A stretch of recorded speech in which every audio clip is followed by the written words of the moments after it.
Hey guys, welcome back to the channel. Kevin Cage back with another cryptocurrency video.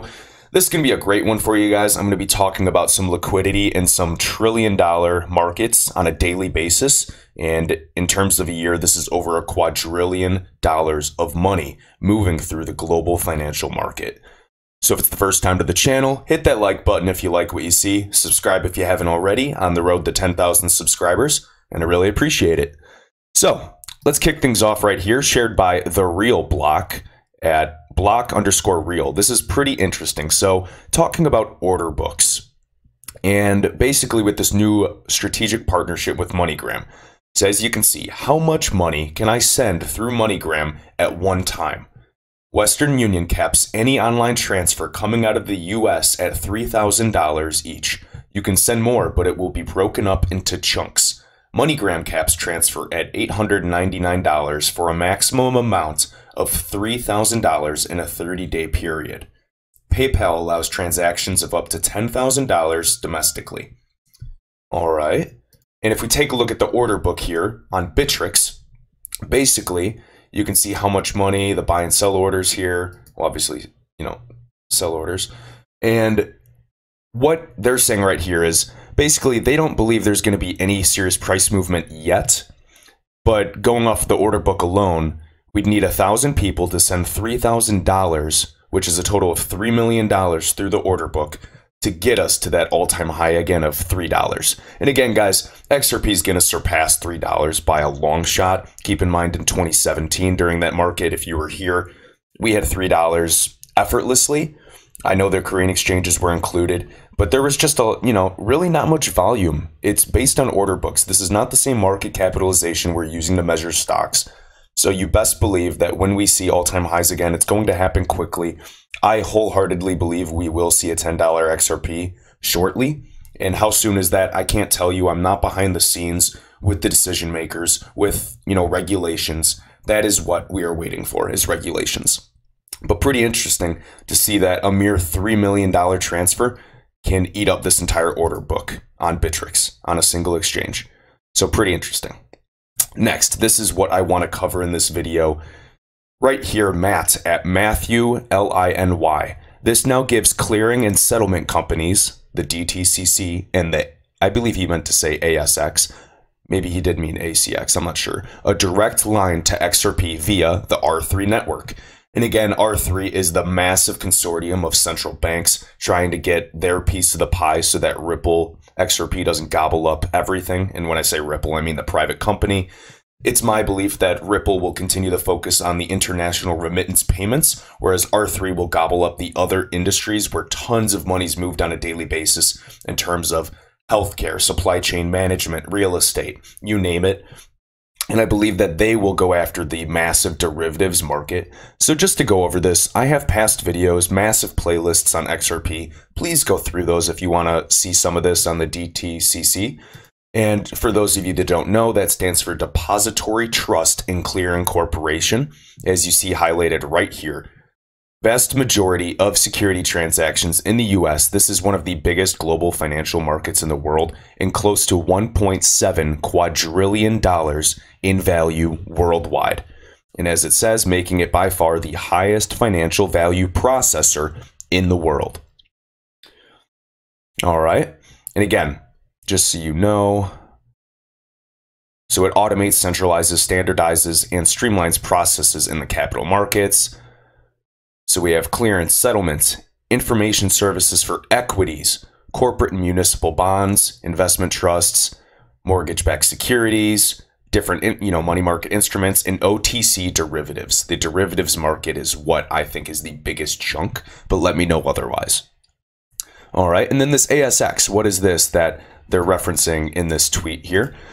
So right here, it says ASX, replacing the ASX legacy clearing and settlement system with multi-party automated and simplified workflows. As we go here right on Wikipedia, the Australian Securities Exchange, referred to outside Australia is the Sydney Stock Exchange, absolutely massive. And right here, an average daily turnover, of 4.6 billion and a market cap of around $1.9 trillion. making it in the world's top 16 listed exchange groups. So again, if you look at the connections of R3, R3's connected with all of the central banks. The writing is on the wall. The rich want to stay rich, so they're going to continue improving these systems, and they're finally forced to renovate these financial markets. All right. So I just wanted to cover that. Next, Peter Thiel. For those of you that don't know, this was shared by Roman at Roman 794-89786. So Peter Thiel's, I read a lot of books by Peter Thiel. I believe there's one, let's see if I remember it, something like 0 to 1 or something like that with startups. Great author, obviously, a billionaire, huge investor in Facebook. And let's just kind of look at these connections. So the Facebook Inc. board member, of course, one of the first investors in Facebook, and he's just a huge venture capitalist. Right here, this article, Peter Thiel, to enter Trump inner circle, is an advisor. OpenCoin also received investments from early stage Wing, the Founders Fund, a venture firm owned by PayPal co-founder Peter Thiel.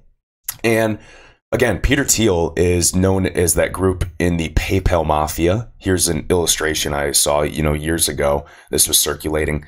I mean, Peter Thiel, worked on PayPal with Elon Musk, the one and only. We have, look, the YouTube creators, the guys that went on to create LinkedIn, Yelp, Slide, you name it, Square, all these payment processors. So he's already pretty well versed with financial technology in the world of fintech. And I think this is like a really badass name and group of individuals, in my opinion, the PayPal Mafia. And they've all they've all went on to create some massive networks, some massive success. And you best believe that they're all working together and still in cahoots. And I believe that is all I wanted to cover today. You know what? Do you want to go over this too? I believe shared by, hopefully I pronounced his last name right, Eric Daydown. I hope I know someone with that last name, so they say Daydown. Let me know otherwise. But basically, just quoting some people. No one will ever use XRP, blah, blah, blah, blah, blah. And right now, MoneyGram confirms large-scale use of XRP via Ripple partnership. Next, the Euro Exim Bank confirms expansion of Ripple and XRP services. Lastly, Western Union confirms Ripple tests ongoing and they're open to crypto. This has been going on for a long time. And again, guys, people still continue to spread fear, uncertainty, and doubt. FUD. So the biggest points I wanted to get across, guys, Peter Thiel has some investments in OpenCoin back in the day. He wants to see this investment grow. Obviously, he's going to be heavily involved in blockchain technology as well as the financial landscape is evolving. We got the Australian Securities Exchange and the DTCC, and they are very well connected to R3. And I just want to emphasize that, guys. We're going to hear more and more news as regulations come about R3 and what exactly that means to XRP. Because for those of you that don't know, R3 owns a massive amount of XRP. So again, they may use other digital assets or central bank digital currencies, but they want XRP's involvement in the settlement layer. And that is where the price of XRP will appreciate massively, potentially overnight. But in regards to this order book, we need to make sure these payment rails have liquidity and are built slowly over time as well to lay that foundation. So that's my belief. We've heard the founders, even Brad Garlinghouse and David Schwartz, say that they need to get these small and mid-sized providers first to demonstrate, proof of concept and get that volume up and liquidity moving. And then the price of XRP can gradually go up as well. And when it's time to flip that switch, we will. And then we will see regulation coming, regulatory clarity. And that is when the price will, I believe, moon overnight.